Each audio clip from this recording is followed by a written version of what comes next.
அஸ்ஸலாமு அலைக்கும் வரஹ்மத்துல்லாஹி வரகாத்துஹு. பிஸ்மில்லாஹிர் ரஹ்மானிர் ரஹீம். அன்பான சகோதர சகோதரிகளே, எல்லாம் வல்ல அல்லாஹ்வின் நல்லடியார்களே, நாம் இன்று காணவிருக்கும் தலைப்பு மக்களை சிர்கின் பக்கம் அழைக்கும் ஆலிம்கள்.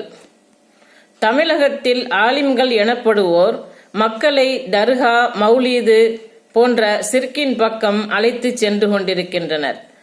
இது அரபு நாட்டுக்கு ஏற்றுமதிக்கு ஆள் அனுப்பும் பாவத்தை விட பன்மடங்கு பெரிய பாவமாகும். மக்களை இந்த ஆலிம்களிடமிருந்து மீட்டு இணை வைப்பின் பக்கம் செல்லாமல் தடுப்பது நம்முடைய தலையாய கடமையாகும்.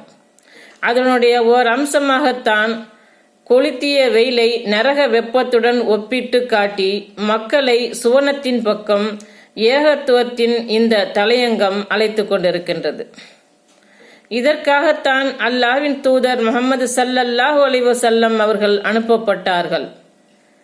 எங்கள் சமுதாயமே, அல்லாஹ்வின் அழைப்பாளருக்கு பதிலளியுங்கள், அவரை நம்புங்கள், அவன் உங்களுக்கு உங்கள் பாவங்களை மன்னிப்பான், துன்புறுத்தும் வேதனையிலிருந்து உங்களை காப்பாற்றுவான்.